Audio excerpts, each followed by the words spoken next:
Assalamualaikum warahmatullahi wabarakatuh.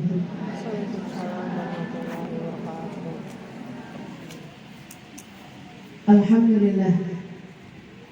Wassalatu wassalamu ala Rasulillah Muhammad ibn Abdillah wa ala alihi wa sahbihi wa man walah. Subhanaka la ilma lana illa ma 'allamtana innaka antal alimul hakim.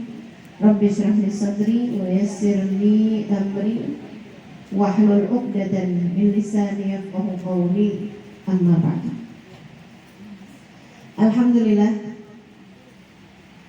pada hari ini kembali kita diizinkan Allah SWT untuk bisa menghadiri majelis kajian bulanan kita yang masih membahas mengenai perempuan-perempuan di sekitar Nabi Muhammad SAW. Kita udah bahas Sayyidah Fatimah, kita udah bahas Sayyidah Khadijah, kita udah bahas Sayyidah Aisyah, kita udah bahas Sayyidah Aminah, kita udah bahas Sayyidah Halimah, dan sekarang kita akan membahas Sayyidah Zainab. Sayyidah Zainab bintun Nabi sallallahu alaihi wasallam. Sayyidah Zainab binti Muhammad. Saya yakin teman-teman yang hadir di sini kayak hampir nggak pernah dengar cerita tentang Sayyidah Zainab. Betul? Biar kenal. Kenalan tuh jangan cuma sama artis mulu. Kenalan itu jangan cuma sama pejabat-pejabat mulu. Kita kenalan sama pejabat-pejabat akhirat. Kita kenalan sama orang-orang mulia di sisi Allah. Kita pelajari sejarah mereka untuk mudah-mudahan kita ambil banyak pelajaran dari kehidupan mereka untuk kita praktekkan dalam kehidupan kita. Kita awali dengan membaca suratul Fatihah. Kita khususkan buat Sayyidah Zainab binti Rasul sallallahu alaihi wasallam. Mudah-mudahan kita yang hadir pada majlis ini dikaruniai Allah keberkahan dari beliau, insyaallah tidak terhalang dari berkahnya Sayyidah Zainab binti Nabi sallallahu alaihi wasallam. Dan mudah-mudahan kelak di hari akhirat nanti Allah izinkan mata-mata kita untuk dapat memandang wajah-wajah mulia dari orang-orang mulia di sisi Allah Subhanahu wa taala. Ala hadhihi niyyah wa bi kulli niyatin salihah jami'ah syamilah la hadratin Nabi Muhammad sallallahu alaihi wa ala alihi wasallam. Al-Fatihah. Alhamdulillahil alamin arrahmanir rahim.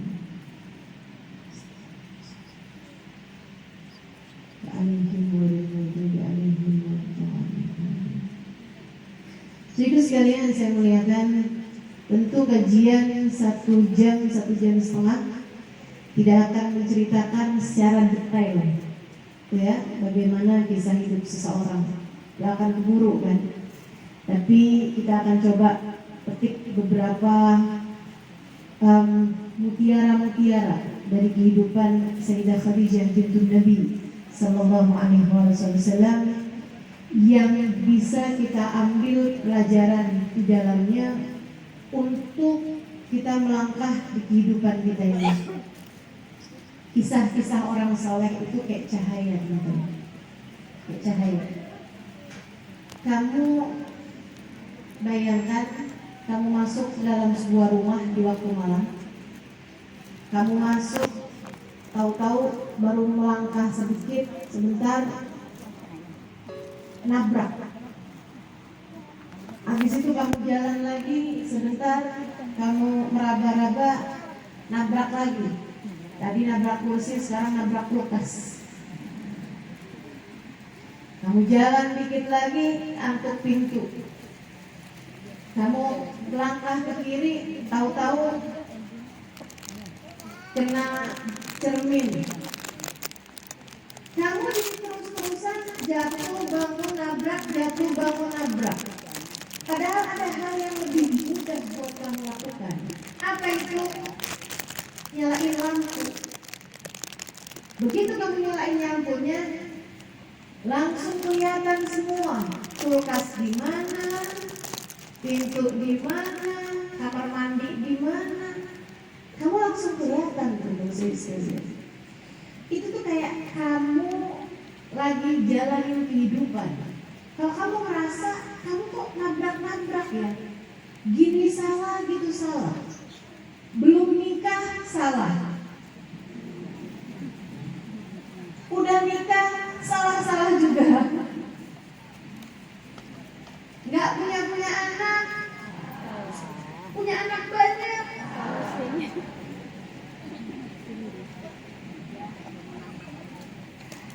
Ini kok salah-salah mulu nih kita jalanin kehidupan. Teman-teman seribu sekalian, nyalakan lampu. Apa tuh lampu? Ilmu. Ilmu itu adalah cahaya. Ilmu adalah cahaya, memandumu melewati kehidupan.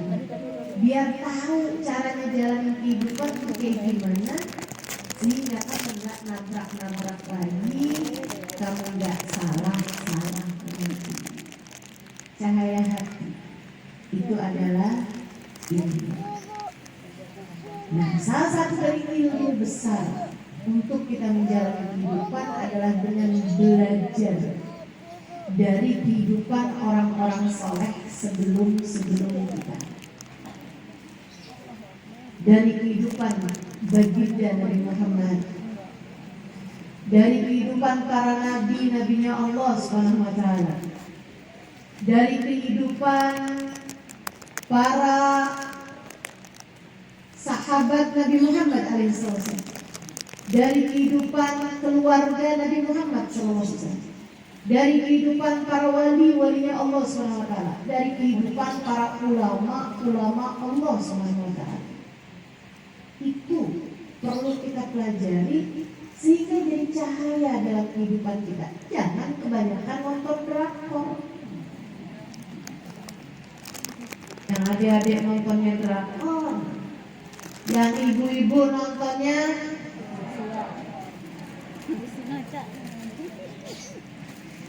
inilah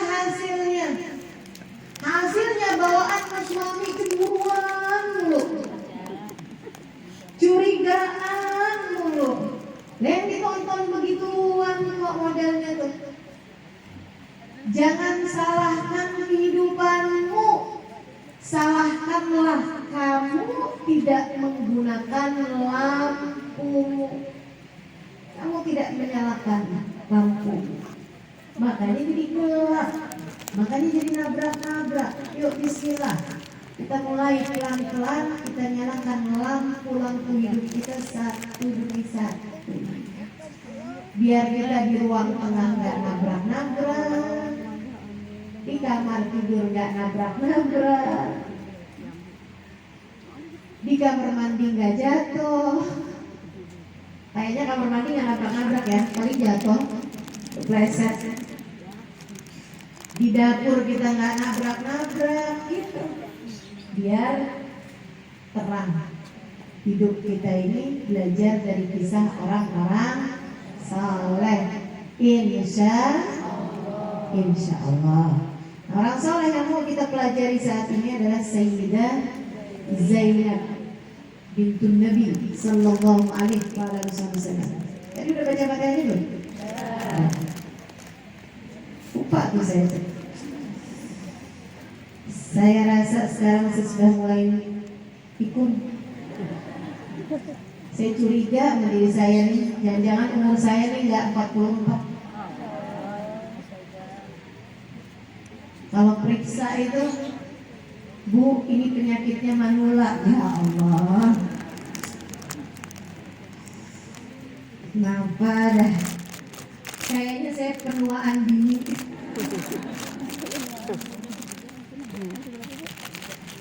Sayyidah Zainab bintun Nabi lahir 23 tahun sebelum hijrah. Artinya lahir 10 tahun sebelum kenabian. Oh enggak? Iya, jadi yes. 13 tahun, 10 tahun, 10 tahun sebelum kenabian. Ini baginda kita Nabi besar Sayyidah Zainab radhiyallahu taala anha wa ardhaha. Kan Nabi itu kan 13 tahun di Mekah, ya kan? Sayyidah Zainab 23 tahun sebelum hijrah itu beliau lahir. Berarti waktu Nabi Muhammad menjadi seorang nabi, menjadi seorang rasul, diangkat Allah, diutus Allah Subhanahu wa taala. Nah, itu berarti Sayyidah Zainab umurnya berapa? 10 tahun, benar kan? Ya. Berarti beliau lahir 10 tahun sebelum kenabian. Teman-teman sekalian yang saya muliakan, cuman masalahnya memang orang zaman itu tuh dinikahkan masih kecil-kecil. Ya. Jadi kamu harus tahu nih, yang saya sampaikan di pertemuan mengenai Sayyidah Aisyah. Sayyidah Aisyah itu kan menikah pada usia 7 tahun, tinggal bersama dengan Nabi pada usia 9 tahun. Jadi sekalian, saya ingatkan kembali bahwa saat Nabi Muhammad saat Sayyidah Aisyah usia 7 tahun, ketika Nabi Muhammad melamarnya untuk menikah dengannya, itu Sayyidah Aisyah udah jadi lamaran orang. Laku keras. Emang kamu?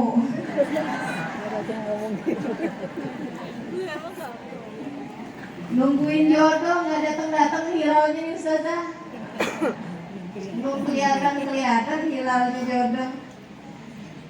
Masya Allah. Teman-teman sekalian saya muliakan, nih Sayyidah Zainab gitu ya. Demikian pula dengan beliau ini. Jadi di saat usia Sayyidah Zainab itu 10 tahun, artinya ketika kenabian Nabi kita Muhammad SAW datang, Sayyidah Zainab itu bahkan sudah menikah. Jadi usia 10 tahun itu sudah menikah. Saya nggak pasti usia beliau ketika nikah, ya mungkin 9 tahun gitu. Itu udah dinikahkan. Dinikahkan dengan sepupunya ibunya. Ya, Sayyidah Khadijah, ibunda Sayyidah Zainab, punya saudara sepupu namanya Abul As Ibnu Rabi'. Catat, ujian nggak bisa. Abul As Ibnu Rabi'. Sehingga sekalian saya muliakan, nah menikah mereka itu, beliau ini adalah putri pertamanya Sayyidah Khadijah. Teman-teman saya sekalian, Sayyidah Zainab ini ya, putri pertamanya. Sayyidah Khadijah itu ketika nikahin Sayyidah Zainab kan masih anak-anak gitu kan, masih kecil ya. Memang zaman itu nikahin perempuan tuh di umur-umur sebegitu gitu. Dan rata-rata memang belum balik. Jadi balik tuh sudah di rumah suaminya gitu. Memang kebiasaannya kayak begitu. Ustazah berarti sunnah dong kayak gitu. Ya enggak lah. Ini bicaranya budaya, bicara kultur, bicara perbedaan kebiasaan di masing-masing zaman, kebiasaan di masing-masing negara. Enggak jadi soal untuk sekalian. Kita sama Amerika aja beda kok. Kita zaman sekarang sama zaman dulu aja beda kok. Zaman 20-an tahun yang lalu, 30-an tahun yang lalu, anak perempuan itu rata-rata dinikahkan belum 20 tahun.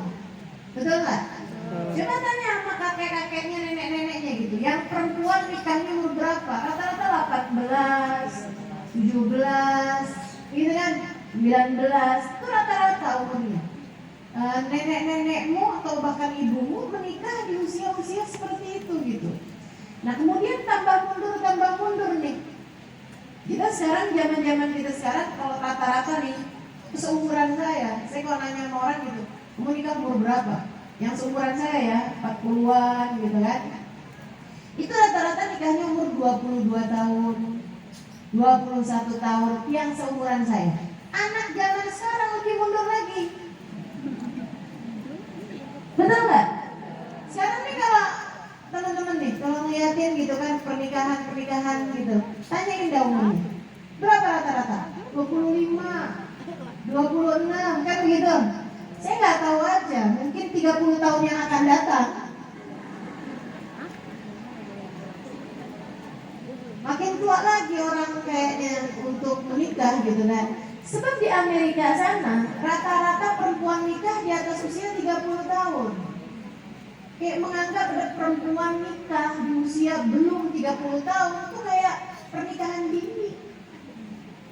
Ya ampun, genit banget kali ya, gitu nanggapnya. Jadi memang ini perubahan budaya, perubahan kebiasaan gitu ya. Dan itu nggak jadi soal sih, yang penting berada dalam jalan yang benar gitu. Artinya nikahnya itu sendiri, kehidupan sudahnya menjadi kehidupan yang bagus gitu kan. Teman-teman sekalian saya muliakan, jadi bukan sunnah juga, tapi memang kebiasaan zaman tersebut itu mereka menikahkan anak-anak di usia dini yang perempuan, ya, yang perempuan. Ibu sekalian yang saya muliakan, dan mereka itu dalam nikah zaman itu ya, zaman itu sekali lagi, dalam nikah itu tidak ada batasan usia. Malah orang-orang zaman sekarang nih menganggap kayak tabu gitu. Kalau ada laki-laki umur 50 tahun nikah sama anak perempuan umur 20 tahun. Kayak rada gimana gitu, tuh masuk berita viral. Kakek-kakek 60 tahun menikah dengan anak perempuan 20 tahun gitu ya. Itu beritanya tuh pakai bahasa viral di depannya. Zaman itu enggak teman-teman. Makanya kayak Nabi Muhammad di usia 50 tahun menikah dengan Sayyidah Aisyah. Itu hal yang biasa aja, hal yang lumrah aja. Sayyidah Khadijah, bukan hanya dari laki-laki ke perempuan, tapi dari perempuan ke laki-laki juga. Sayyidah Khadijah berusia 40 tahun menikah dengan Nabi Muhammad berusia 25 tahun. Gitu. Itu biasa banget gitu. Nah, Sayyidah Zainab ini menikah dengan sepupunya ibunya, yaitu Abul As Ibn Rabi', gitu ya. Abul Asnya nggak anak-anak banget juga waktu menikah itu gitu. Nikahkan.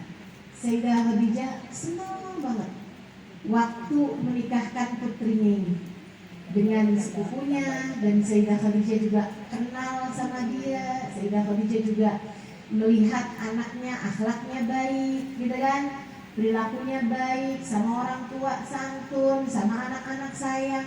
Teman-teman saya sekalian, karakter pribadi itu kan tidak berubah, gitu ya. Makanya memang Nabi Muhammad juga ngasih arahan, kalau kamu lihat ada seorang mendekati anakmu atau melamar anakmu dan dia adalah orang yang bagus agama dan bagus akhlaknya, nikahkanlah. Definisinya itu bukan bagus rupanya, bagus mobilnya, akan tetapi bagus agamanya, bagus akhlaknya, kepribadiannya bagus. Nah itu kata Nabi Muhammad, nikahkanlah anak kamu tersebut dengan laki-laki.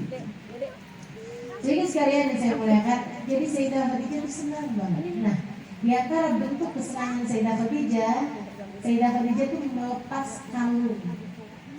kalung yang dari sejak awal nikah sama Nabi Muhammad, Sayyidah Khadijah sudah pakai kalung tersebut. Jadi ini kalung peninggalan banget lah gitu, kalung kesayangan banget lah gitu.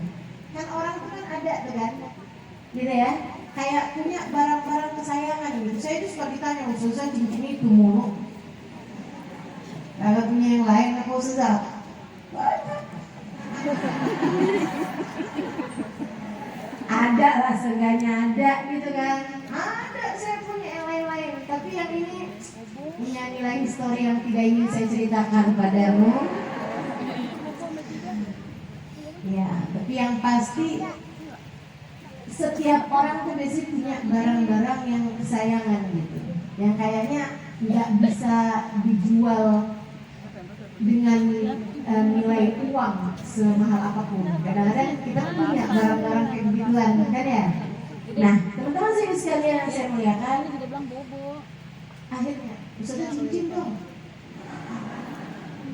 Cincin Ustazah tuh penasaran banget.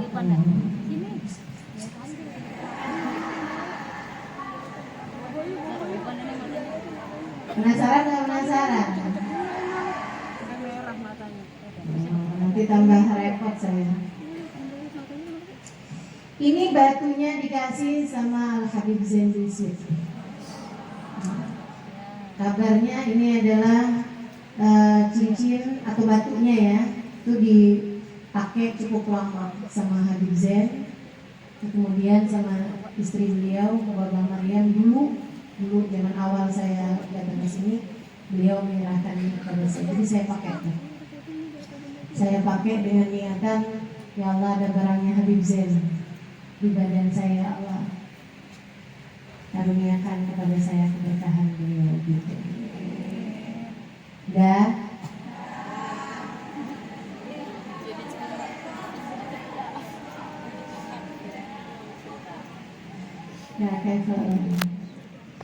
baik, teman-teman sekalian saya muliakan, kembali kepada Sayyidah Khadijah. Diserahkannya kalung tersebut, dipakaikan, bukan diserahkan. Sayyidah Khadijah melepasnya dari leher beliau, dipakaikan kepada Sayyidah Zainab. Sayyidah Zainab senang dong bilang, terima kasih mama. Maka Sayyidah Khadijah pun, Sayyidah Zainab pun hari-hari pakai kalung tersebut itu. Jadi sekalian, datanglah Islam. Jadi awal-awal kehidupan Sayyidah Zainab itu kehidupannya menyenangkan ya. Ibunya kaya raya, ayahnya sangat penyayang, kan gitu ya. Punya suaminya juga baik, gitu. Kayak kehidupan alhamdulillah berjalan dengan ideal. Kehidupan berjalan dengan seperti yang beliau inginkan. Ya sakit-sakit biasa aja lah ya, mules, biasa aja lah kan, flu gitu kan, yang wajar-wajar aja lah. Sampai kemudian sesudah bertahun menikah, sesudah beberapa tahun menikah, gitu kayak setahun 2 tahun menikah, ayahnya kemudian menjadi seorang rasul. Ujian dimulai dari situ tuh. Anak mana yang gak sedih ngelihat ayahnya setiap kali keluar rumah pulangnya gak selamat? Ada aja. Entar dilemparin orang kotoran, entar ditaburin debu sampai sepenuh badan gitu. Sekarang pulang dalam keadaan ada bekas-bekas memar. Sayyidah Zainab waktu itu sudah bersama dengan suaminya, akan tapi kabar itu berulang-ulang beliau dengar dan berulang-ulang beliau saksikan. Kalau dengar kabar apa-apa, samperin ke rumah abahnya, abah gimana kabarnya? Insya Allah. Beliau hamil, punya anak dikasih nama Ali. Akan tetapi masih kecil anaknya meninggal dunia. Habis itu nggak punya anak lagi. Sehingga sekalian sampai Nabi Muhammad diboykot bersama dengan Sayyidah Khadijah gitu kan, tinggal di pengasingan. Zainab bersama dengan suaminya. Zainabnya masuk Islam, suaminya nggak mau masuk Islam. Ya iman gak bisa dipaksa, tapi memang zaman itu belum ada kewajiban kalau istri masuk Islam dia harus pisah dari suaminya, kalau suami masuk Islam dia harus pisah dari istrinya, tuh belum ada kewajiban seperti itu karena memang Islamnya kan masih lemah. Kalau kayak begitu membuat kericuhan dalam masyarakat kan, orang masuk Islam mikir-mikir panjang banget, udahlah belum tentu selamat, habis itu mesti jauh dari keluarga gitu kan. Nah, jadi syariat itu berjalan pelan-pelan, teman-teman sekalian. Bahkan zaman-zaman itu sholat aja belum wajib kok. Sholat 5 waktu itu belum diwajibkan. Jadi seperti itu Sayyidah Zainab tinggal di rumahnya bersama dengan suami yang belum Islam. Beliau sendiri sudah beriman kepada Allah SWT, beriman kepada Rasulullah Muhammad SAW beserta dengan seluruh keluarganya, semuanya beriman ya. Artinya kayak Sayyidah Fatimah, Sayyidah Ruqayyah, Sayyidah Ummu Kalthum gitu. Semuanya menjadi orang-orang yang beriman pada Nabi kita Muhammad alaihissalam. Sampai ibundanya meninggal. Sayyidah Zainab sebagai perempuan pertama, ya kita bisa bayangkan seperti apa luka hati beliau, seperti apa kesedihan dalam hati beliau, apalagi beliau lihat habisnya Nabi Muhammad ditinggal oleh istrinya, oleh ibundanya gitu ya, oleh Sayyidah Zainab, Sayyidah Khadijah. Itu tuh Sayyidah Zainab melihat Nabi Muhammad tuh tambah yang semakin kuat gangguan yang beliau terima dari orang-orang Quraisy, sampai membuat Nabi jarang-jarang keluar rumah. Nabi sampai jarang-jarang keluar rumah karena kuat banget gitu.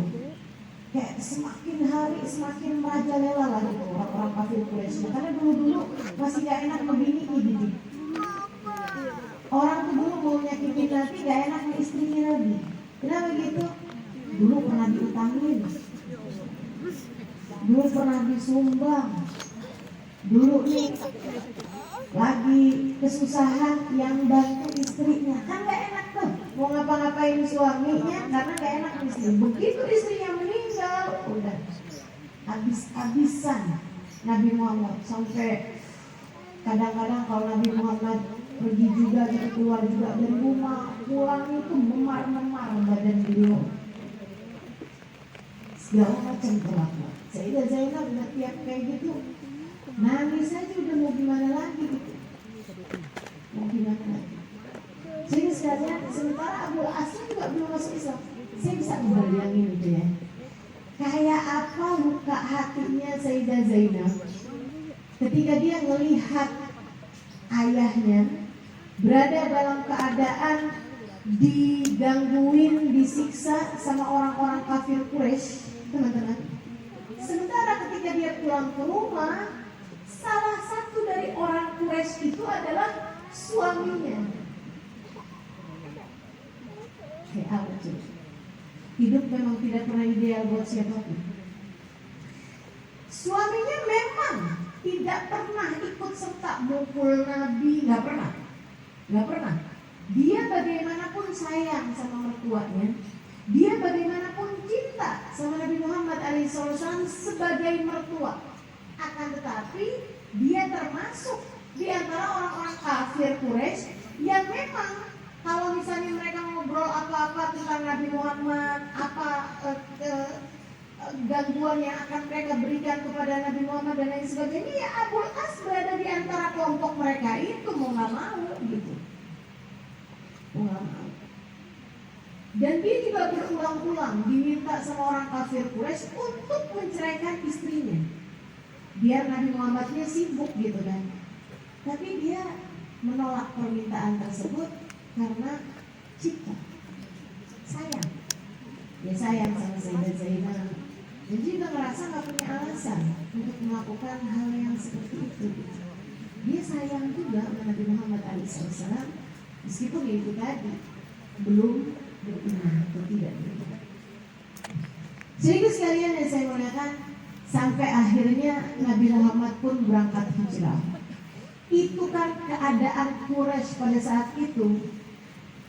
Orang-orang Quraisy itu kan berencana untuk membunuh Nabi Muhammad. Malam Nabi Muhammad berangkat hijrah itu, Sayyidah Zainab gak bisa tidur semalaman. Ya Allah, akankah besok hari aku mendengar kabar ayahandaku telah bersimbah darah, dibunuh sama orang-orang kafir Quraisy.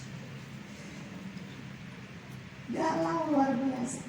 Tapi besokannya didengar kabar katanya orang Quraisy nggak nemu nabinya berangkat, mereka ketiduran. Alhamdulillah ya Allah, jagalah ayahandaku ya Allah. Sampai dengar kabar lagi bahwa Nabi Muhammad nggak ketahuan ada di mana gitu kan.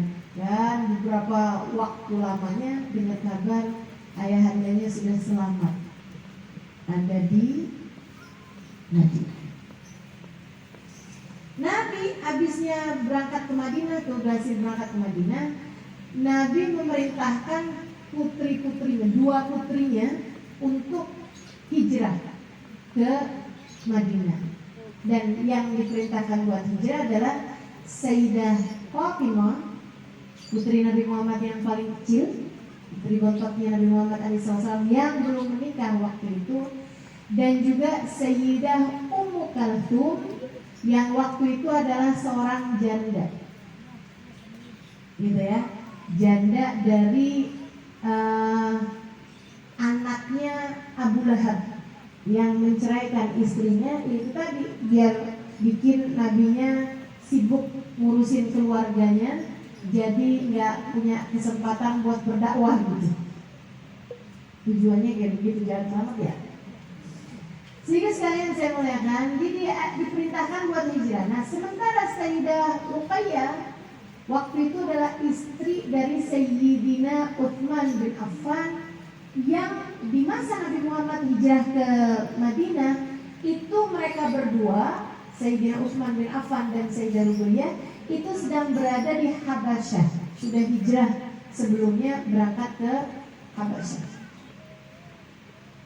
Sayyidah Zainab, Nabi Muhammad tidak memerintahkannya untuk hijrah. Nah begitu. Nah, kan dia ada suaminya. Suaminya belum Islam. Sekali lagi waktu itu belum ada kewajiban untuk istri sama suami kalau salah satu masuk Islam, istri pisah gitu. Ya ada kewajiban. Jadi sekalian saya muliakan, jadilah Sayyidah Zainab kayak apa tuh rasanya ya tinggal di sebuah negara yang orang-orang di negerinya mereka itu benci banget sama ayahnya, sampai ngusir ayahnya, dan dia beriman kepada ayahnya di lingkungan orang-orang yang gak beriman. Waduh, makan hati teman-teman, sama jantung juga. Bukan cuma hati deh yang kemakan, kena mental istilah anak zaman sekarang ya. Ya Allah, benar-benar banget tuh kesedihan gitu. Tiap hari kayak yang gimana ya kabar abah saya gitu, ya ampun orang-orang. Tapi alhamdulillah seenggaknya abah saya bersama dengan orang-orang yang sayang sama beliau gitu. Cuman kan kesel banget kan nih dengar kabar orang-orang kafir Quraisy nih merencanakan untuk menyerang gitu kan, sampailah terjadi perang Badar. Di antara yang berangkat perang Badar adalah Abul As di pasukan orang-orang kafir. Hidup tidak pernah ideal. Hidup tidak mudah untukmu wahai Sayyidah. Tentu hidup tidak mudah untukmu wahai Sayyidah Zainab. Sehingga sekalian saya muliakan, suaminya berangkat. Kita kalau suami mau berangkat perang, kalau perangnya itu adalah untuk melawan orang-orang musuh gitu ya, orang-orang yang memang enggak seiman sama kita, kan melepas suami ini kan enak. Pulang-pulang syahid ngarepin dia menang. Maksudnya gini, kalaupun sampai kalah dia mati syahid gitu kan, kalaupun selamat, yang diharapkan selamat atau kemenangan gitu. Nah, kalau Zainab kira-kira ngarepnya apa tuh? Si malakama tuh. Bener-bener repot ini ya. Ngarepin orang Islam menang, suaminya ngarepin kafir Quraisy yang menang, ayahnya dan imannya di sana. Apa yang dipilih sama Sayyidah Zainab? Ngarepin Islam menang, ngarepin Nabi Muhammad menang. Masalahnya bukan cinta. Oh, berarti dia gak cinta dong sama suaminya. Bukan, akan tetapi iman di atas segalanya. Dia cinta kepada Sayyidah Zainab, kepada suaminya Abul As, teman-teman sekalian. Akan tetapi Allah dan Rasulnya lebih dia cintai daripada apapun. Berangkat suaminya, dan terjadilah apa yang terjadi. Perang Badar tuh yang menang orang Islam, orang kafir banyak yang terbunuh dan banyak yang ditawan. Di antara yang ditawan adalah Abul As ibn Rabi'. Akhirnya ada aturan dalam Islam. Orang Islam waktu itu perlu pendanaan besar. Jadilah teman-teman, Nabi Muhammad ngasih pengumuman, nih masing-masing yang jadi tawanan bisa ditebus. Ngumpulin deh harta kalian, kasihin kemari, gitu ya. Nah itu bisa ditebus. Misal gitu, kalau orang zaman sekarang satu orangnya 1 M, misal, gitu ya. Banyak banget usaha. Ya itu kan negara urusannya. Urusannya kan bukan personal orang. Ya kamu yang ngirimin itu kan antara Mekah sama Madinah kan begitu ya. Antara negara Mekah sama negara Madinah gitu istilahnya kan.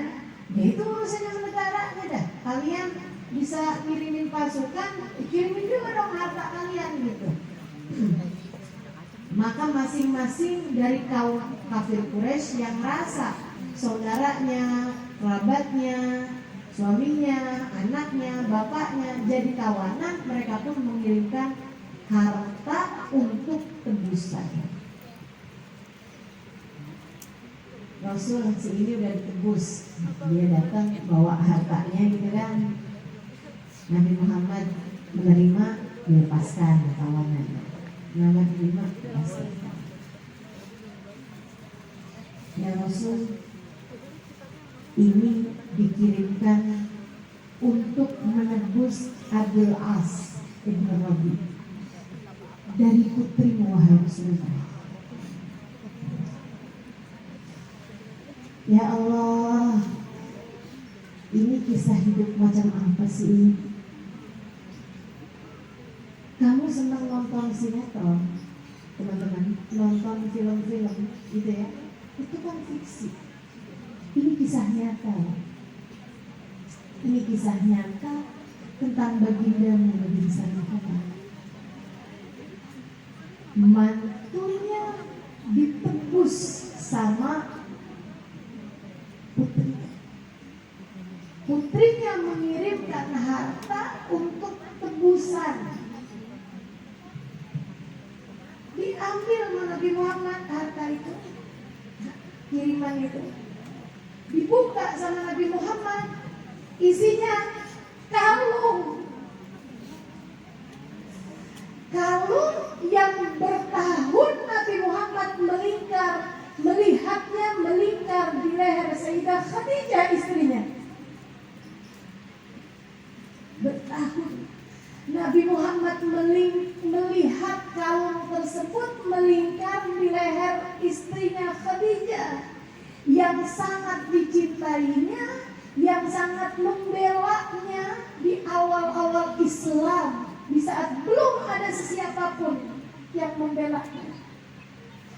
Nabi Muhammad tuh awal-awal Islam, ketika Nabi Muhammad pulang dalam keadaan terluka, ketika Nabi Muhammad pulang dalam keadaan terhina, ketika Nabi Muhammad mendengarkan segala cacian makian kaum Quraisy, Nabi Muhammad akan pulang menceritakan itu semuanya kepada istrinya, dan saat itu istrinya mengenakan kalung itu, teman-teman. Kayak apa rasanya? Kayak apa rasanya? Serius sekalian saya melihatkan di awal-awal sebelum Nabi Muhammad terutus menjadi seorang utusan, Sayyidah Khadijah yang justru yakin bahwa Nabi Muhammad akan menjadi seorang nabi. Dan Nabi selalu melihat kalung itu melingkar di leher istri. Nabi ketika melihat membuka tempat perhiasan itu dan membuka di dalamnya ada kalung istrinya yang sekarang menjadi kalung putrinya. Nabi Muhammad sampai terlihat gemetar tangannya, kemudian dorofat Uyuno langsung matanya memerah, berlinang, kemudian banjir air mata beliau. Nabi kemudian bilang, para sahabat kayak yang ngeliat kenapa nih? Nabi Muhammad SAW mengatakan, Inna binti arsalat liat kiladat sejati Khadijah. Putri saya nih ngirimin kalungnya istri saya Khadijah yang dipakaikan padanya pada hari pernikahannya. Katanya Nabi Muhammad SAW, kalau kalian izinkan akhlak Nabi itu Nabi teman-teman. Nabi itu sesudah perintah Nabi itu nggak ada pembahasan. Orang tuh semuanya harus berkata sami'na. Tapi Nabi Muhammad bilang, kalau kalian izinkan, kalau kalian berkenan, bagaimana jika Abul As kita bebaskan dan kita kembalikan kalung ini kepada putriku Zainab. Semua sahabat yang ada di situ gantian nangis. Mereka kemudian bilang, benar ya Rasulullah, tentu wahai Rasul, kerjakan apapun yang kau inginkan. Tentu Rasul, kita bebaskan menantumu tanpa tebusan. Tentu wahai Rasulullah. Nabi kemudian menyerahkan kalung itu kembali kepada Abul As. Yang bawakan bukan Abul As. Serahkan kepada Abul As, kemudian bilang, kembalikan ini kepada putriku. Tapi dengan satu persyaratan. Nabi bisikin kepada Abul As. Sahabat gak ada yang dengar tuh. Namanya juga dibisikin. Kalau orang dengar mah gak usah dibisikin ya. Kamu tuh jangan sok kepo kalau melihat orang dibisikin. Anak kamu dibisikin sama bapaknya gitu kan, habis dibisikin bang, bapak kamu bisikin apa tuh tadi? Bapak bisikin, kalau mau ngomong bukan rahasia sih, semestinya semuanya dengar gitu kan, gak usah dibisikin. Tapi saya tahu, karena udah jadi fakta sejarah sudah yang diceritakan, sama yang disampaikan bisikan ini itu Sayyidah Zainab. Abul As, kembalikan kalung ini kepada putriku Zainab. Akan tetapi Abul As, Allah melarang wanita mukminah bersama dengan laki-laki yang tidak beriman. Aku akan mengirimkan 2 orang sahabatku. Tolong kirimkan putriku ke Madinah. Kalian harus berpisah. Besar banget ya. Besar banget. Abul As nerima. Itu tadi kalungnya pulang. Itu pulang, istrinya menyambut dengan bahagia. Alhamdulillah Abul As, kamu pulang dengan selamat. Terus Abul As balikin, nih dari ayah kamu. Dikembalikan Abul As, dia. Jadi kamu bebas tanpa tebusan. Iya. Tapi Zainab, kenapa Abul As? Kita harus berpisah. Kenapa begitu? Karena kamu telah kembali lagi ke sini dalam keadaan selamat. Ayahmu yang memisahkan kita, wahai Zainab. Ayahmu kemarin membisiki aku sebelum aku pulang ke sini. Dikasih tahu tadi yang saya sampaikan.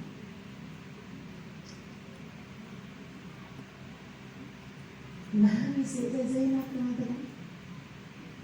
cinta yang kandas, cinta yang harus terpisah dengan iman. Dari sini kita tahu, kalau kamu sampai sekarang masih suka nanya-nanya, Ustazah boleh nggak sih kawin beda agama? Itu udah dijawab sama Sayyidah Zainab dari 1400 tahun yang silam. Cintaku terhalang iman. Sehingga sekalian, Sayyidah Zainab kemudian bilang sama Abul As, Abul As, apa nggak sebaiknya kamu kawin aja, kamu beriman aja wahai Abul As. Bukankah kamu juga sayang sama ayahku? Bukankah kamu juga sebenarnya meyakini kenabian ayahku? Ini Sayyidah Zainab yang lagi ngomong, tapi kok saya yang serak ya? Ayolah Abul As, masuk Islam sajalah Abul As, kan mudah bagimu. Abul As bilang, wahai Zainab, mudah bagiku untuk masuk Islam, tapi tidak di masa sekarang Zainab.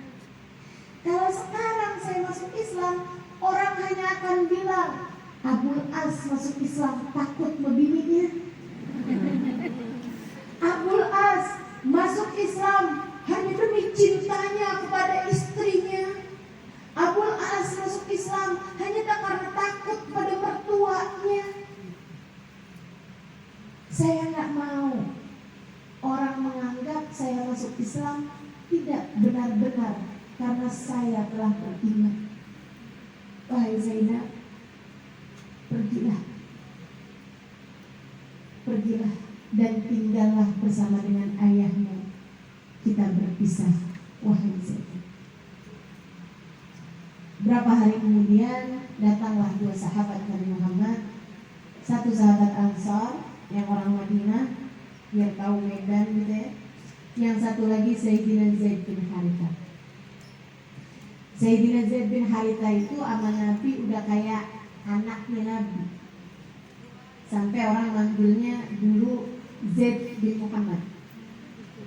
Sebelum ada firman Allah gak boleh memanggil dengan nama ayah angkat gitu.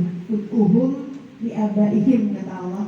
Panggilah anak kalian dengan nama bin ayahnya gitu. Dengan nama bin ayahnya.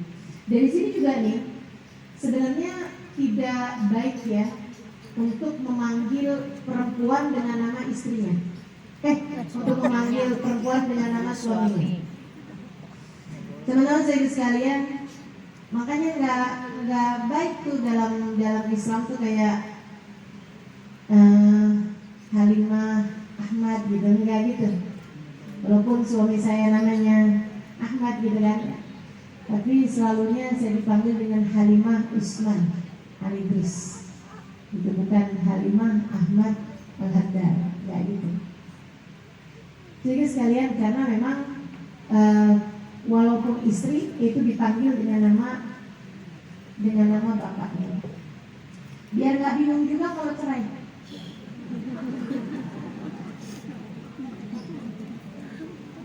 Nah, setelah bingung-bingung itu kan namanya dipanggil dengan nama suaminya gitu ya. Dengan nama suaminya, tapi ibu itu semuanya tuh Ibu Agus gitu kan manggilnya.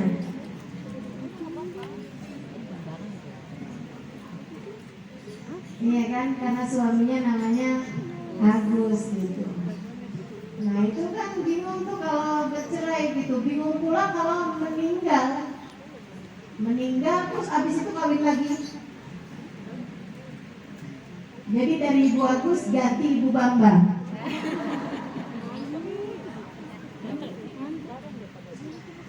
Sehingga sekalian yang saya muliakan, sampai kemudian Sayyidina Zaid bin Harithah datang menjemput Sayyidah Zainab untuk berangkat ke Madinah. Tapi hidup tidak semudah itu. Saya tuh sampai baca sejarahnya Sayyidah Zainab ini ya, saya jadi mikir gitu. Saya suka mikir kan gini nih, kalau baca sejarahnya gitu, kalau bukan saya sih, kenapa nggak saya gitu, yang jadi istri Nabi misalnya gitu, yang jadi istri Nabi gitu ya. Tapi kalau saya baca sejarah orang-orang hebat ini teman-teman sekalian, saya jadi mikir gitu, saya ngerti kenapa bukan saya. Berat teman-teman, berat. Jadi Sayyidah Khadijah sampai makan daun-daun hijau kayak gimana rasanya, sampai beliau bilang gigi saya tambah hari tambah tajam aja. Kayak apa rasanya gitu. Sampai beliau cerita, saya liatin tuh kotoran saya udah gak kuning lagi jadi hijau. Ya Allah, ya Allah.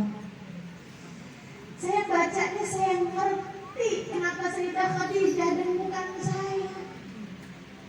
Saya mah kaum berbahan. Orang yang dikasih sakit sedikit ngeluh, aduh.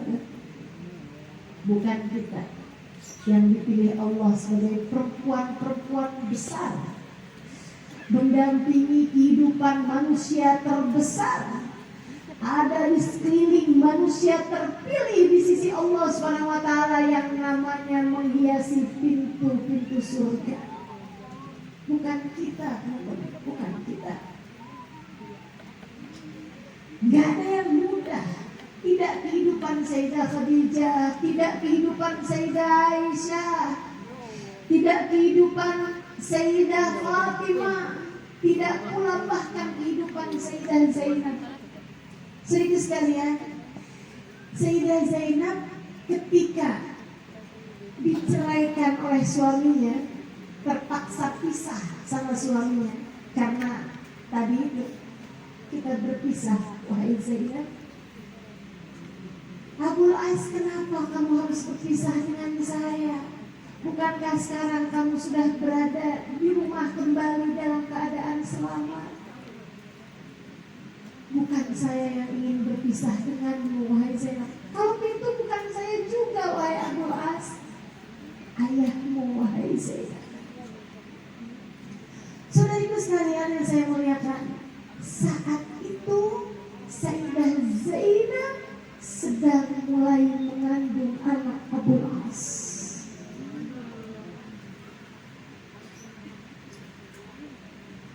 Sayyidah Zainab berangkat hijrah dalam keadaan hamil anaknya Abul As. Segitu sekalian saya melihat, baru mau keluar dari kota Mekah, rombongan itu yang udah sembunyi-sembunyi nih berangkat hijrah, ketahuan juga sama orang kafir Quraisy. Mereka kemudian mengirimkan panah ke mereka bertiga ini, Zaid bin Harithah, Sayyidah Zainab, kemudian lagi satu orang Ansar. Sayyidah Zainab waktu itu mengenai panah tersebut, teman-teman sekalian, mengenai untanya Sayyidah Zainab, sehingga Sayyidah Zainab jatuh dari atas untanya, mengenai batu yang ada di bawahnya. Saat itu juga Sayyidah Zainab merasakan sakit yang luar biasa dari perutnya.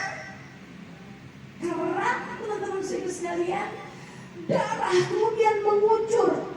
Kamu tahu unta kan? Unta itu tinggi banget, teman-teman. Untanya limbung kena anak panah. Sayyidah Zainab kemudian tersungkur di bawah.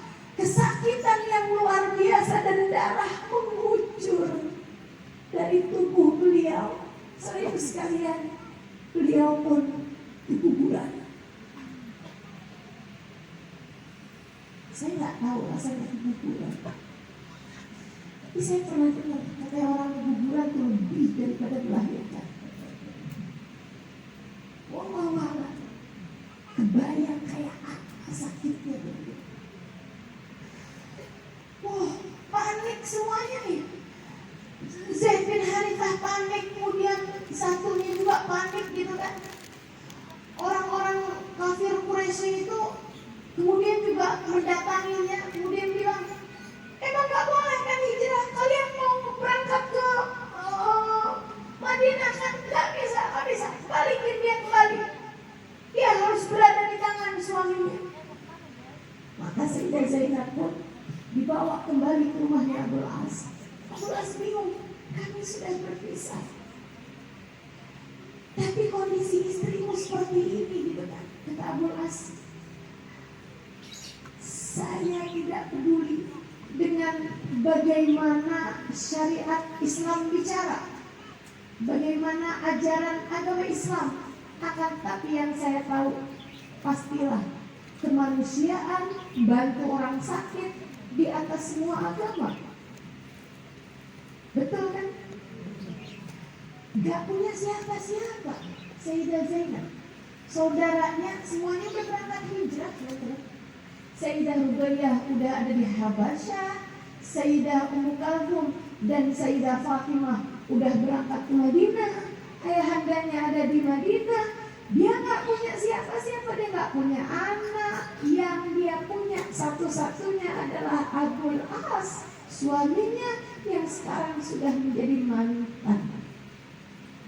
Kalau pisahnya karena cerai bisa rujuk. Pisahnya karena agama, Abul As pun tetap dalam pendiriannya tidak mau masuk dalam agama Islam tentu saja. Sehingga akhirnya dia pun merawat istrinya sampai istrinya dalam keadaan mulai sehat baik-baik aja, entah berapa minggu gitu. Ketika kondisi kayak udah 2 bulan, 3 bulan, Nabi Muhammad kembali mengutus Sayyidina Zaid bin Harithah bersama dengan laki-laki Ansar, kemudian berangkat menjemput Sayyidah Zainab. Sehingga sekalian yang saya muliakan, berangkatlah Sayyidah Zainab ke sana dan tinggallah kembali dia dalam dikasih rumah Nabi Muhammad SAW. Sebenarnya bukan mirip rumah sih ya, kayak mirip kamar gitu, kecil aja gitu. Tapi ditinggalkan di sana Sayyidah Zainab. Sayyidah Zainab cukup berbahagia, cukup senang dengan kondisi saat itu, karena ya udah gitu, dia udah gak punya suami, tapi sekarang dia bersama dengan ayahandanya. Rumahnya sangat dekat ya dengan Nabi Muhammad SAW. Dia tiap hari aja barengan sama ayahnya gitu. Alhamdulillah, sholat, ibadah, enak gitu kan. Jadi sekalian saya muliakan, satu hari, ini dramanya masih panjang nih. Satu hari Abul As bawa barang dagangan. Abul As bawa barang dagangan. Dia kayak bawa barang dagangnya beberapa orang-orang kafir Quraisy gitu. Bukan punyanya dia sendiri nih. Dia mimpin sebuah kafilah dagang yang memang melewati Madinah. Arahnya tuh menuju ke Syam dan itu melewati Madinah tuh. Mau gak mau gitu. Kalau nggak mau lewatin Madinah tuh muternya jauh banget gitu kan. Itu kayak yang perjalanan misalnya bisa ditempuh dalam 3 hari, bisa jadi 2 minggu gitu kalau nggak lewat arah Madinah. Jadi akhirnya dia pun lewatin arah Madinah, berharap-harap mudah-mudahan nih nggak kena orang Islam, nggak ketangkap sama orang Islam dalam perbatasan. Tahu-taunya ketangkap. Jadi habis bawa barang dagangan, habis dagang nih ceritanya gini. Habis dagang bawa barang dagangannya orang-orang kafir Quraisy gitu kan. Waktu arah berangkat tuh nggak lewatin Madinah, udah didagangin semuanya. Nah itu kemudian kan duit hasil dagangnya itu dibelikan barang-barang yang ada di Syam, kemudian dibawa pulang menuju ke Mekah. Nah itu lewatin Madinah,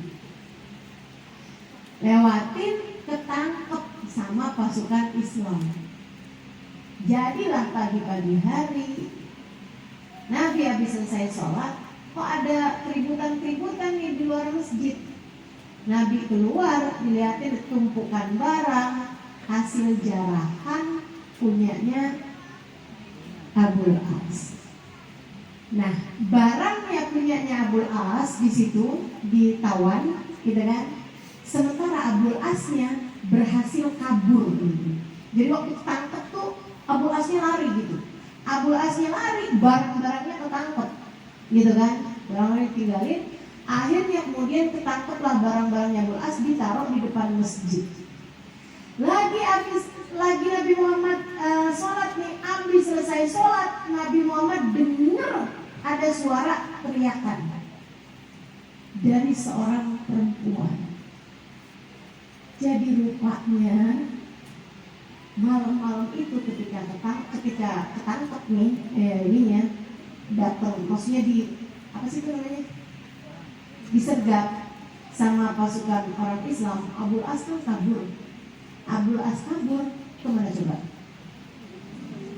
Ke rumah Zainab dong. Drama.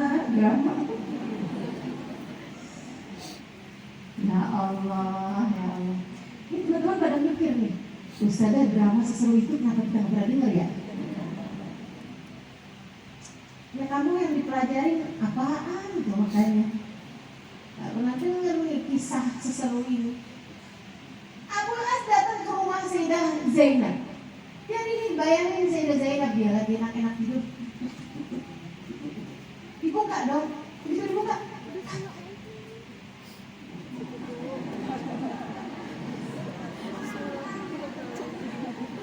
Sampai mimpi apa enggak nih? Kan lagi tidur tuh malam-malam.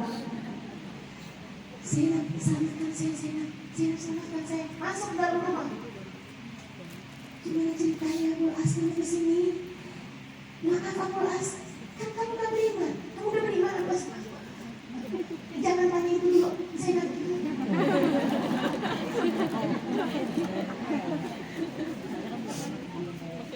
Kenapa Abul As? Boleh minta minum? Ya kan haus habis lari ya kan? Saya bayanginnya gitu ya. Ini bayangan saya nih. Tapi yang pasti teman-teman sekalian, Sayyidah Zainab nih akhirnya Abul As di rumahnya dia. Mikir caranya gimana ya ini ya, gimana ya menyembunyikan tawanan gitu kan. Baiklah Abul As, udah diceritain ceritanya nih. Masalahnya Zainab, itu yang ada dalam barang itu tuh, barang yang ditawan itu gitu ya, barang yang ditahan itu, yang dijarah orang Islam, itu tuh punyanya Muawiyah, punyanya Fulan bin Fulan, punyanya Fulan bin Fulan gitu. Nama orang-orang kafir yang disebut dan orang-orang yang enggak akan membiarkan Abul As selamat kalau pula gak bawa barangnya dia gitu. Kebayangkan Zainab bagaimana nasib saya. Ya Zainab kepikiran juga kan. Ini kan kayak suami kelilit pinjol.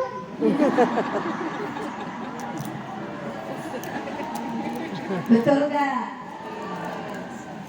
Dia mau gimana kan istri mikirin gitu kan. Ya Allah, gak selamat laki-laki gua. Jadilah Sayyidah Zainab waktunya subuh, dia pun berangkat ke masjid. Gak ada sosok perempuan di masjid, gak ada. Gak ada. Abis Nabi Muhammad selesai sholat, kedengeran suara keras, suara perempuan. Nabi Muhammad hafal banget suaranya siapa. Ini kayak ibarat kata nih, kenapa lagi sih lo? Kenapa lagi kamu, wahai putriku? Perempuan tersebut dengan suara lantang, enggak ala-ala kayak datang dengan genangan air mata. Oh enggak. Dia adalah perempuan berhati baja yang sudah melewati berbagai macam hal dalam hidup. Perempuan tersebut dengan suara lantang berkata,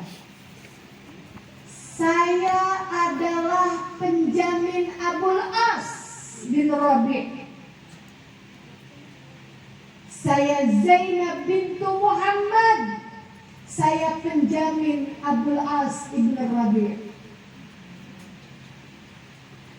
Nabi Muhammad dengar suara itu. Nabi Muhammad kemudian cari tahu apa masalahnya. Nabi dibawa keluar, dikasih lihat jarahan tadi malam, hasil jarahan dari Abdul As. Tapi dia dengar ucapan putrinya, saya penjamin Abdul As bin Rabi'. Itu di masa itu kayak ada aturan harta tuh, hartanya orang kafir gitu ya, kalau kena jarah, bukan kalau kena jarah, hartanya orang kafir itu jadi jarahan orang Islam, kecuali apabila dia si orang kafir itu ada yang menjaminnya gitu.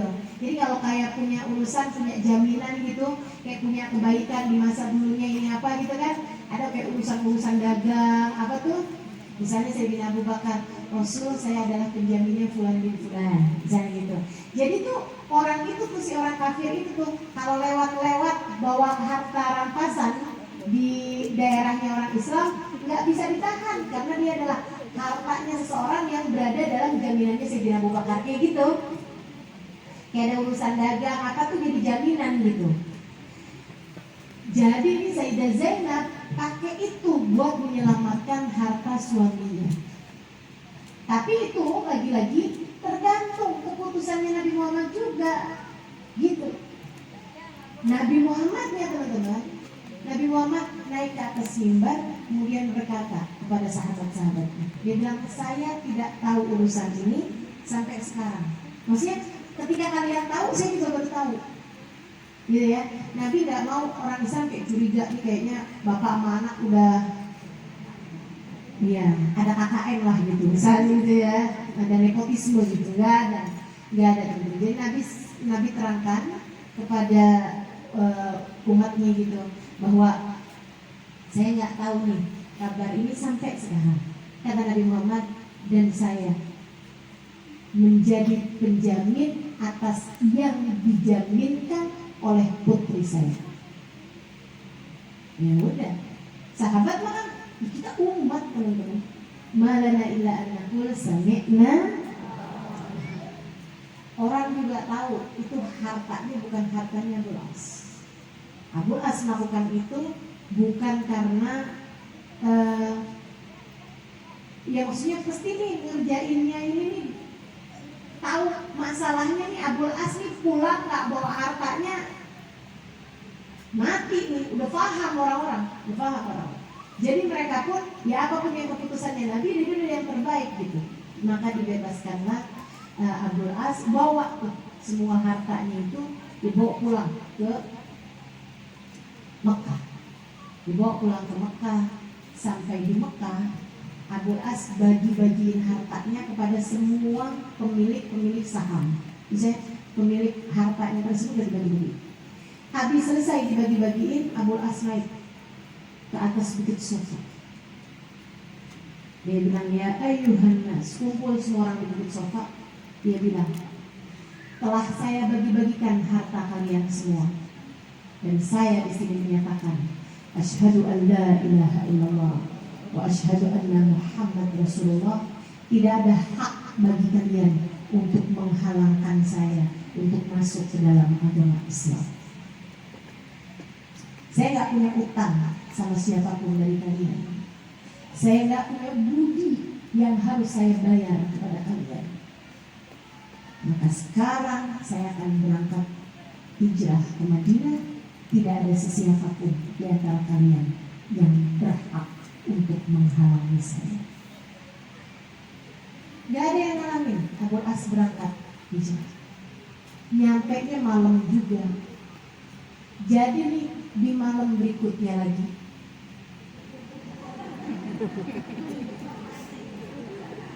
sesudah beberapa minggu, teman-teman saya sekalian, sesudah beberapa minggu dari kejadian yang pertama, gitu ya, ada ketokan pintu lagi di waktu malam. Sayyidah Zainab kayak berasa dijafu.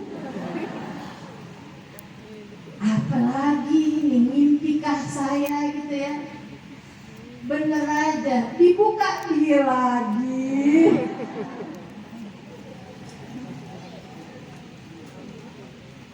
Dia masuk, kemudian bilang, ya Zainab. Masuk. Oh ya, yang tadi tuh Yang tadi tuh abisnya Nabi Muhammad bebasin Abul As, Zainab, habisnya Nabi Muhammad mendengar suaranya Zainab tuh, terus Nabi Muhammad bilang kan, aku menjadi penjamin siapa yang dijaminkan oleh Zainab putriku gitu. Nabi Muhammad tuh menemui Zainab, dibisikin lagi. Yang tadi bisikinnya kan sama Abul As, yang pertama tuh. Sekarang dibisikin kepada Zainab. Karena ini kan masalahnya nih, suaminya ini kan ada di rumahnya Zainab. Coba, kamu bayang kira-kira Nabi Muhammad bisikin apa? Teman-teman sini sekalian saya menanyakan, Nabi Muhammad tuh gak bilang, gimana lagi Zainab, maksud kamu apa?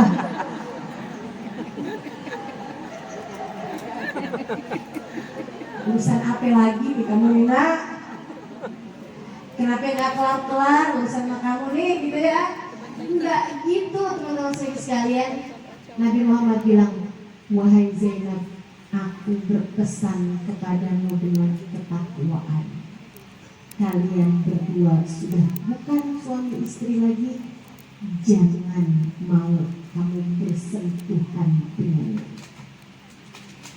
Sampai urusan genting kayak begitu, pesannya Nabi Muhammad, jaga diri wahai anakku sayang, kamu tidak halal dengannya. Jangan deket-deket, jangan sentuhan, apalagi sampai terjadi hal-hal yang tidak diperbolehkan dalam Islam.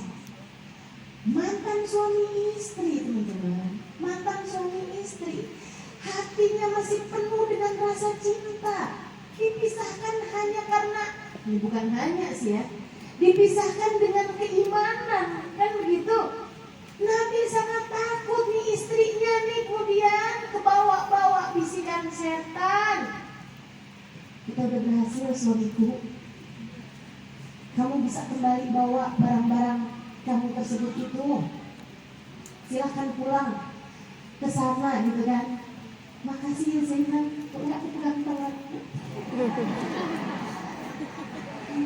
Izinkan aku memelukmu sebagai ungkapan terima kasihku padamu. Siapalah saya tanpamu Zainab. Bisa aja hal yang seperti itu terjadi. Itu sebabnya Nabi Muhammad pesannya sama putrinya, jangan deketan sama dia, jangan deketan sama dia. La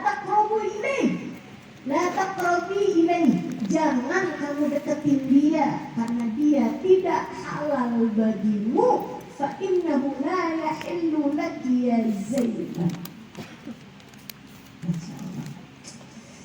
Teman-teman sekalian, segitunya keadaan genting macam itu Nabi Muhammad pesannya kayak gitu.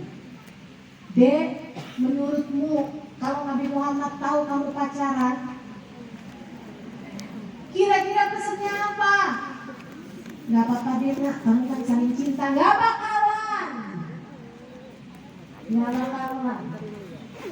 Nabi tuh kondisi kayak begitu aja, Nabi Muhammad gak bolehin Sayyidah Zainab itu pesan satu-satunya Nabi, bertakwalah wahai putriku, dia tidak halal lagi bagimu.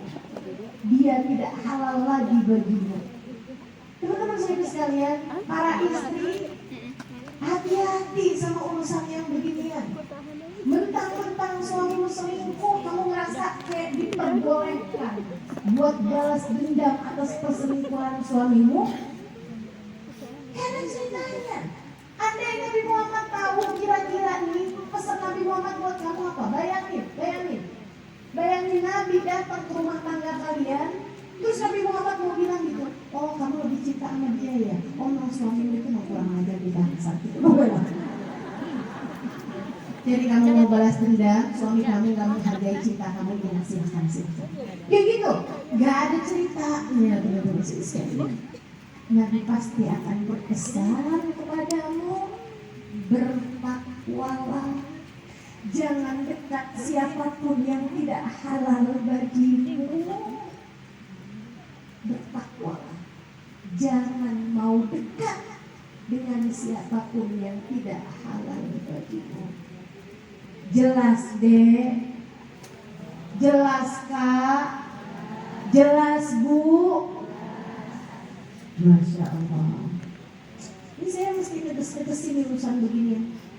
Beritanya santer, urusan gitu mulu. Masya Allah. Ustazah mau suami saya nggak cinta sama saya Ustazah. Dia juga nggak mau melepaskan saya. Gimana cara saya Ustazah? Sementara ada laki-laki lain yang begitu tulus mencintai saya.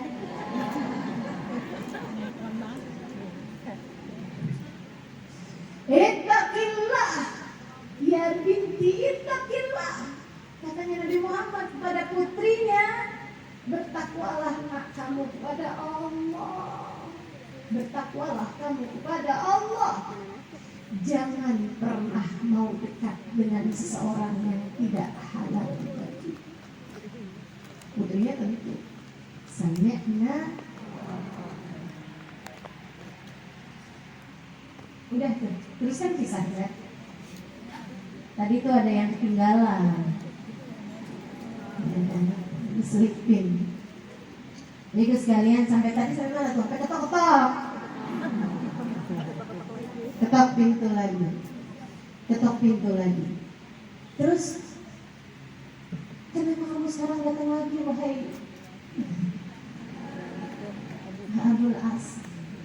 Zainab, aku sekarang bukan datang, akan tetapi aku akan tinggal.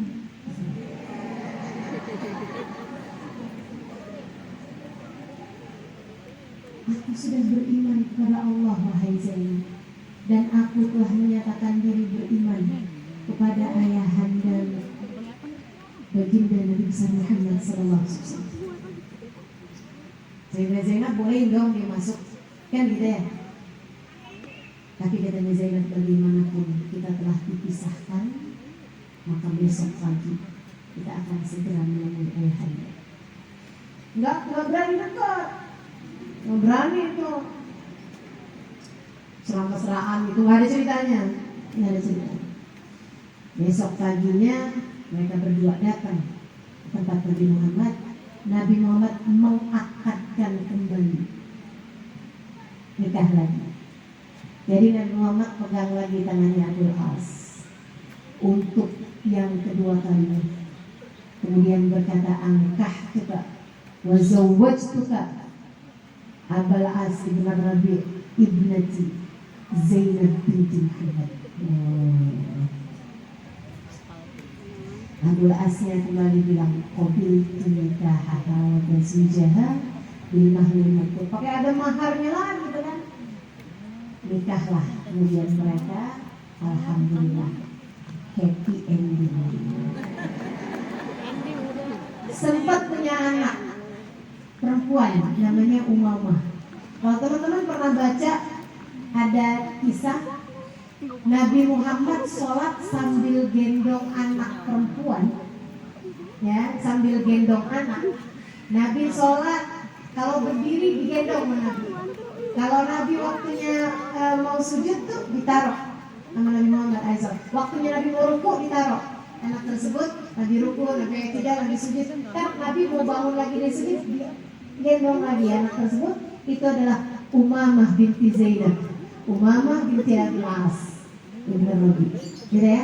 Nah, Umamah ini umurnya panjang teman-teman sekalian, sampai kemudian waktu Umamah udah gadis gitu ya. Nah, Umamah ini dinikah oleh Sayyidina Ali bin Abi Thalib yang waktu itu istrinya Sayyidah Fatimah meninggal dunia. Kayak kaya.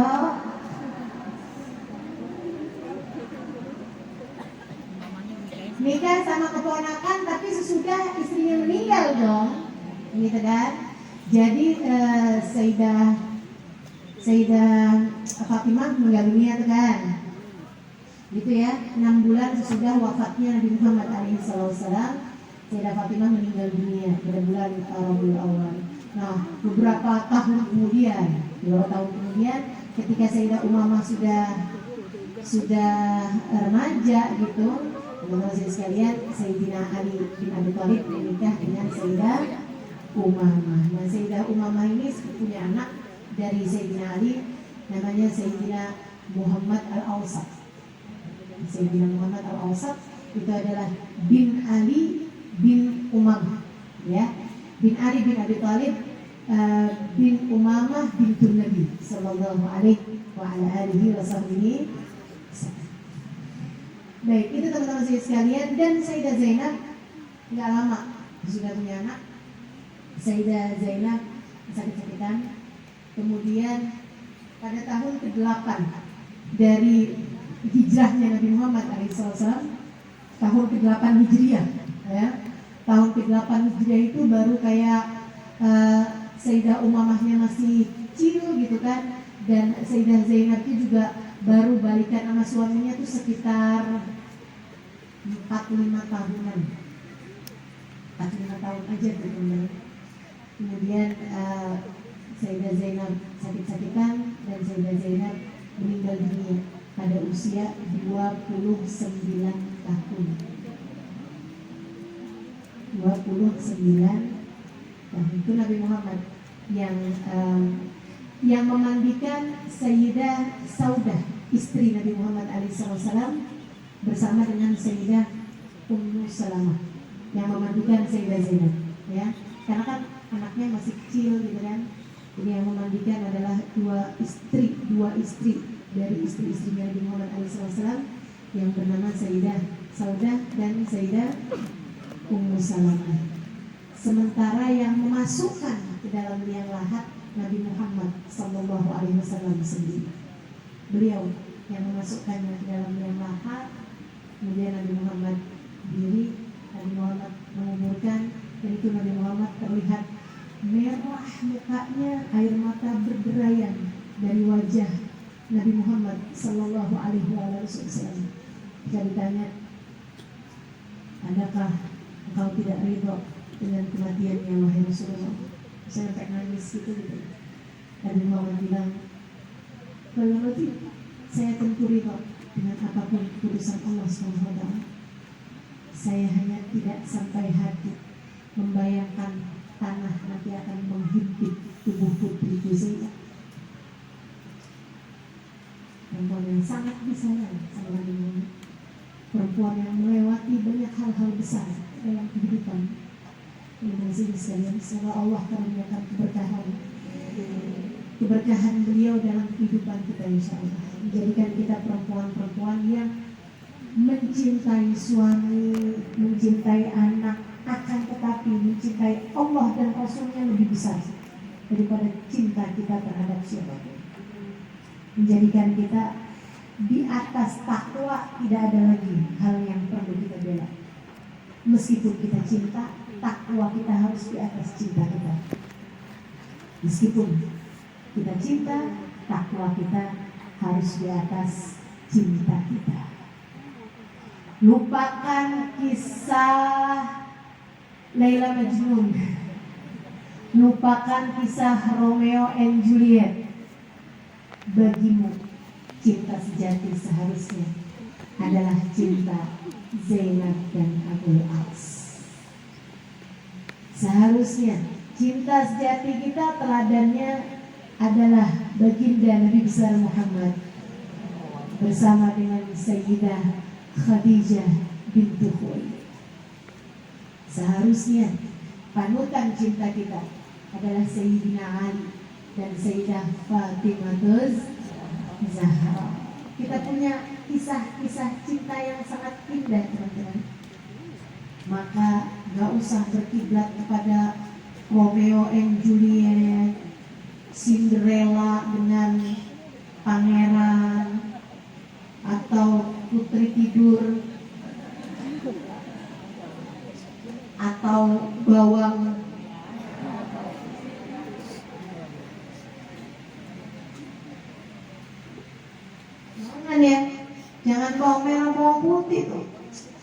Gimana nasibnya kemiri,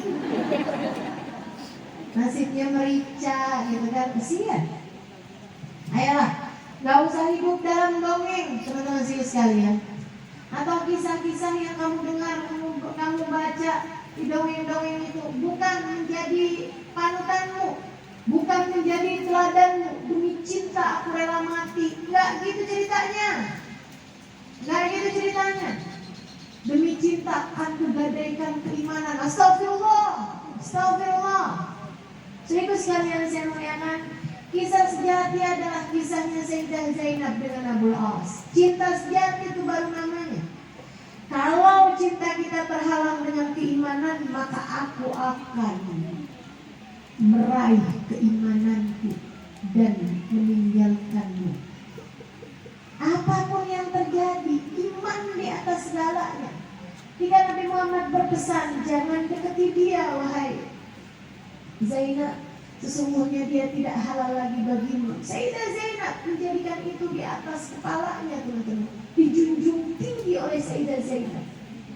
Maka adik-adik gak pernah boleh, tidak pernah diperkenankan menjadikan cinta sebagai alasanmu berbuat dosa.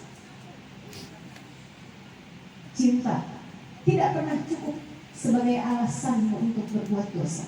Kenapa gitu? Sebab Allah seharusnya lebih kamu cintai di atas segalanya. Wallahu la ya'muru bil fahsya, dan Allah tidak akan pernah memerintahkan kita kepada perbuatan-perbuatan dosa. Maka kalau kamu gara-gara cintamu kepada seorang laki-laki membuatmu rela mengerjakan perbuatan-perbuatan dosa, artinya ada yang lebih kamu cintai dari laki-laki itu. Siapa? Dirimu sendiri, hawa nafsumu sendiri. Dan ada yang lebih kamu cintai dari laki-laki itu. Siapa? Setan yang mengajarkan kepada kamu, yang mendekatkanmu kepada perzinaan, dan seolah-olah karena cinta kamu boleh mengerjakan segalanya. Makanya gak pernah jadi cinta sejati. Coba lihatin yang sampai berzina sebelum pernikahan, coba lihatin habisnya pernikahan seperti apa kabar cintanya. Yang saya bela-belain sebelum nikah, hampir menghalalkan segala cara, saya kemudian menikah dengannya, gimana hasilnya? Gimana hasilnya? Saya mau dengar, gimana hasilnya? Teman-teman sekalian, ternyata dia tidak sebaik yang aku lihat. Ya iyalah, temenannya sama setan. Dia pun juga sama, ternyata perempuan yang saya rela menghalalkan segala cara untuk mendapatkannya, ternyata tidak seindah yang aku kira. Ya iyalah, kalian berdua berdebat sama setan. Teman-teman saudara sekalian, setan itu sebelum nikah dia berusaha untuk mendekatkan kalian kepada perzinaan. Akan tetapi jika sesudah pernikahan, visi misinya setan berubah. Program kerja setan ganti. Apa tuh? Berusaha mengarahkan kalian berdua kepada perpisahan. Terutama kalau kalian udah punya banyak anak, terutama kalau udah ada anak 1, anak 2, anak 3, seterusnya. Teman-teman saya sekalian, gak ada tugas setan lebih mulia daripada memisahkan kalian berdua. Mau ikut ngejarnya setan? Kamu dulu pacaran ngikutin hawa nafsu, ngikutin setan. Sekarang kamu menikah mau ikutin setan juga. Nanti di akhirat siap-siap juga mau ikutin setan. Na'udzubillah min dzalik. Pinggirkan urusan setan. Sampaikan kepada hatimu, saatku menempuh jalan takwa, saatku menempuh jalan Nabi Muhammad SAW, saatku menempuh ihdinas siratal mustaqim, jalan yang lurus, jalannya Nabi Muhammad, jalannya Sayyidah Khadijah, jalannya Sayyidah Fatimah, jalannya Sayyidah Aisyah, jalannya Sayyidah Zainab. Mari kita tempuh saudara-saudara perlahan-lahan hingga semoga jalan ini menyambungkan kita dengan mereka. Untukmu perempuan-perempuan bertakwa, untukmu adik-adikku yang solehah, untukmu anak-anakku yang solehah, jatuh bangunmu di atas muka bumi tak mengapa, luka-lukamu di atas muka bumi tak mengapa, kesabaranmu menghadapi berbagai macam ujian dalam kehidupan, kesakitan-kesakitan dalam kehidupan tak mengapa, selagi itu membawamu kepada suatu hari di mana rohmu keluar, sementara Allah telah menjanjikan irji'i ila rabbiki radiyatan mardiyah. Kembalilah kepada Tuhanmu, kamu cinta padanya, Allah pun cinta padamu.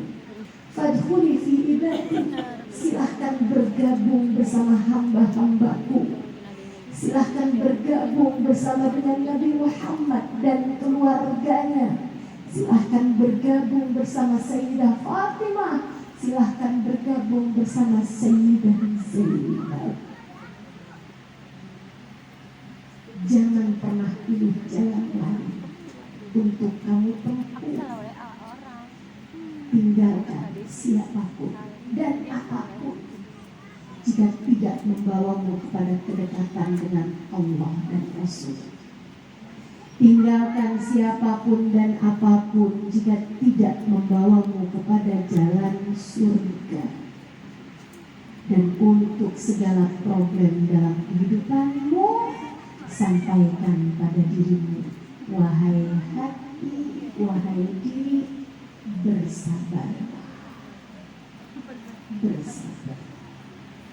Wahai diri, wahai hati, bersiaplah untuk bahagia sesudah segala badai kita jalani. Bersiaplah untuk hadiah-hadiah indah, sebab Allah berfirman, wal aqibatu lil muttaqin. Akhir yang baik Allah peruntukkan untuk hamba-hamba yang